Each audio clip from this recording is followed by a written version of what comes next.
Un dîner, conférence, débat s'est tenu dans le cadre prestigieux du restaurant Punjabi Village, situé sur l'avenue du Kottenberg à Bruxelles.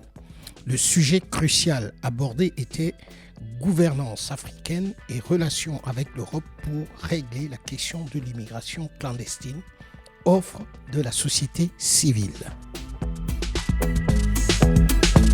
Parmi les intervenants, des acteurs de premier plan de la société civile et de la politique, chacun apportant son expertise et son regard unique sur la question complexe de l'immigration clandestine. Parmi les panélistes figuraient M. Fabrice Tweli Biamou, président de Génération Nouvelle Afrique, en abrégé GNA, et député camerounais. M. Calvin Soares Ndial, président du Parlement francophone bruxellois, et enfin M. Cabral Libi, président du Parti camerounais pour la réconciliation nationale, en abrégé PCRN, et député camerounais. Ces trois personnalités au parcours et aux expertises variées ont contribué à un débat riche et éclairant, permettant d'appréhender la complexité de la question de l'immigration clandestine sous différents angles. Leurs interventions ont permis de nourrir la réflexion et de dégager des pistes de solutions concrètes pour une coopération plus efficace entre l'Afrique et l'Europe. Le président de GNA, M. Fabrice Tweli Biamou, a ouvert le débat en soulignant l'importance de la coopération entre l'Afrique et l'Europe pour résoudre les défis de l'immigration clandestine. Quel est l'intérêt que j'ai à aider un jeune en Afrique? Chacun doit se poser cette question et une fois qu'il l'a identifié en lui, il contactera Génération Nouvelle Afrique, peut-être maintenant, peut-être plus tard. Et la chose se fera de manière claire et assez opportunément pour le bien de tous. Et finalement, je m'arrête en disant que à la suite des appuis que naturellement je sais que vous apporterez, il y a les institutionnels qu'il faudra qu'on approche. Et naturellement, je compte sur Franck, sur Vincent et peut-être d'autres qui sont là que je n'ai pas pu rencontrer encore, pour pouvoir approcher les décideurs, discuter avec eux, leur expliquer ce que c'est Génération Nouvelle Afrique. Parce que l'Europe ventile beaucoup d'argent sur le continent africain pour empêcher que justement ce flux ce flux migratoire arrive toujours sur le continent. Mais on se rend bien compte que le nombre de migrants multiplie au fil du temps. Alors, cette offre de la société civile que nous apportons aujourd'hui est celle de dire aux institutionnels, et soyez le relais de cela. Soyez le relais de cela, de dire, bon, après avoir tant fait avec les dirigeants en Afrique, et le résultat n'est pas escompté, continuons à travailler avec eux parce qu'on ne peut pas arrêter les relations bilatérales ou multilatérales, ce n'est pas possible. Mais au moins à côté, travailler avec la société civile, et notamment Génération Nouvelle Afrique, qui, elle, peut rendre des comptes à l'Union européenne ou aux institutions européennes, contrairement à nos États africains qui sont souverains et qui, la plupart du temps, n'ont pas l'obligation de rentrer. Donc voilà, c'est un projet assez concret. Et là, vous allez suivre. Je n'ai pas voulu évoquer ça parce que j'ai voulu vous laisser suivre l'extrait qui va passer tout de suite. Voilà, l'extrait qui va passer pour vous faire toucher ou alors vivre de manière réelle ce que nous faisons déjà et qui mérite vraiment d'être accompagné davantage. Et chacun en se posant la question de savoir qu'est-ce que je gagne en apportant un soutien à un jeune qui se trouve sur le continent. Je vous remercie. Le président du Parlement francophone bruxellois, M.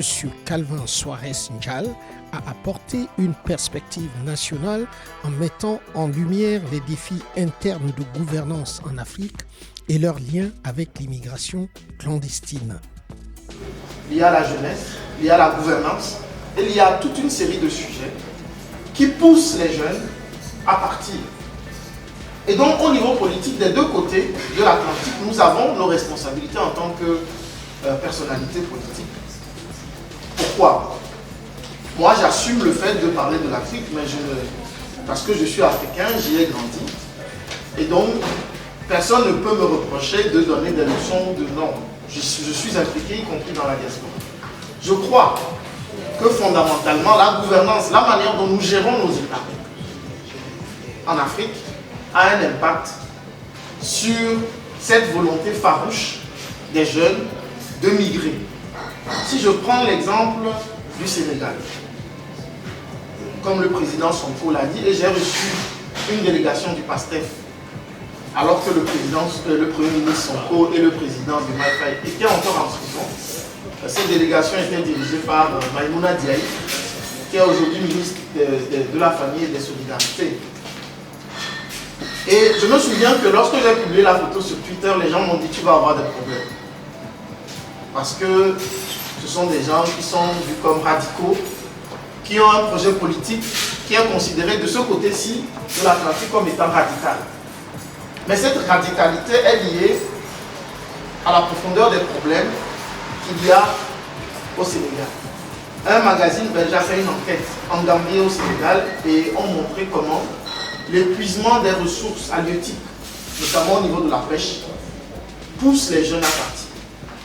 Et qu'est-ce qui provoque cela?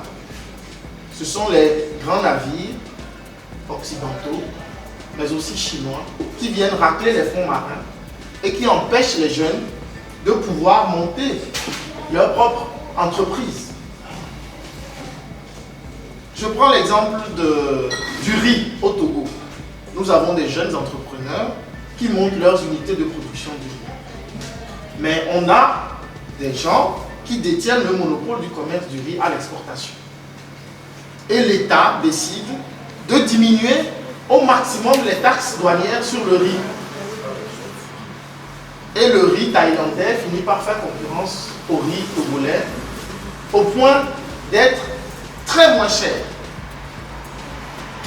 et de mettre par terre complètement la production du riz local, notamment qui est menée par des gens. Et donc il y a effectivement des décisions politiques significatives à prendre pour encourager les jeunes à faire le lien entre ce qu'ils produisent, ce qu'ils font sur le terrain et le travail sur l'imaginaire. On peut réussir en Afrique. D'ailleurs, le président Gbagbo a pris une décision dont les effets ressortent peut-être 10 ou 12 ans après. Et tous les jeunes qui bénéficient de cette décision dont je vais parler peut-être seraient aujourd'hui en Europe. Il a décidé d'interdire le poulet congelé qui vient d'Europe. Il a décidé de taxer très fortement à l'entrée le poulet qui vient des États-Unis, du Canada, d'Europe.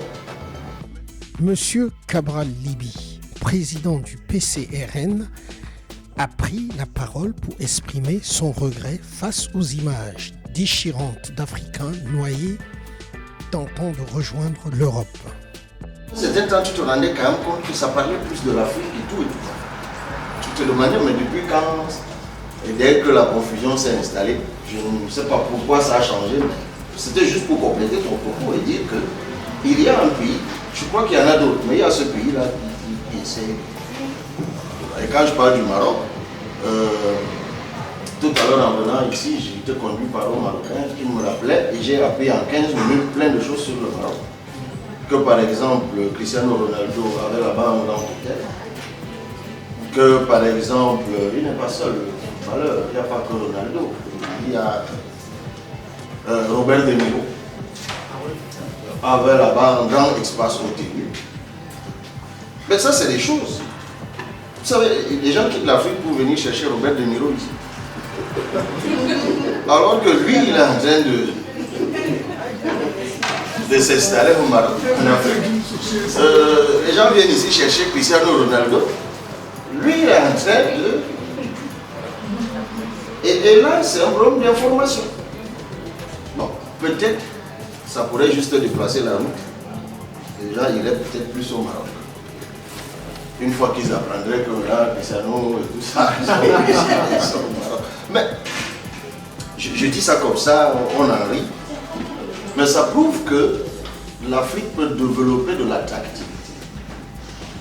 L'Afrique peut développer de l'attractivité. De toute façon, au point où on en est, je pense que l'appel d'air va se faire du côté de l'Afrique. Sur les prochaines décennies, il n'y a rien à faire, que ce soit pour des raisons écologiques, pour des raisons économiques et tout ce qu'on veut. Je crois que l'avenir du monde, le centre de gravité, peut-être pas aujourd'hui, hein, ça va prendre le temps, ça va prendre, tout est cyclique, mais je crois qu'on va vers l'Afrique. Qu'est-ce que moi je peux dire de plus à ce que j'ai entendu qui était très intéressant, très édifiant? Alors, la différence de vous deux, moi quand j'étais tout petit, je détestais l'idée de quitter le Cameroun. Peut-être parce que je suis issu d'un environnement indépendantiste. Mais très tôt, j'étais habité par l'idée que ces pays-là où nous voulons aller ont été bâtis par des gens qui sont nés là-bas. Et s'ils ont bâti des pays qui attirent les ressortissants d'autres pays, ça veut dire que nous aussi on est capable de bâtir les nôtres pour attirer chez nous les ressortissants d'autres. C'était très naïf de ma part de penser comme ça. Mais j'ai quand même grandi avec ça. Et cette idée-là m'habite jusqu'aujourd'hui. Il m'arrive lorsque je discute avec, que ce soit des compatriotes ou même des diplomates, je leur dis, chassez tous les Africains. Chassez tous les Africains de vos pays. Au moins dans la colère d'avoir été chassés. Ils rentreront chez eux, construire ce qu'ils ont laissé là-bas. Moi, je ne suis absolument pas complaisant. Je ne suis absolument pas complaisant sur cette question. Je pense que on ne pourra jamais avoir un monde où les uns ne se déplaceront jamais d'un côté pour aller vers un autre. Les gens émigreront toujours. Mais moi, je suis de cette génération qui a marre de la moquerie, de l'humiliation, de la honte. Parce que chaque fois qu'on regarde la télé, on voit quelques Africains morts dans une pirogue. Encore 40 Africains morts dans un naufrage. Moi, je suis fatigué de cette honte. Bonjour, je suis Nen Tobo, journaliste. Je voudrais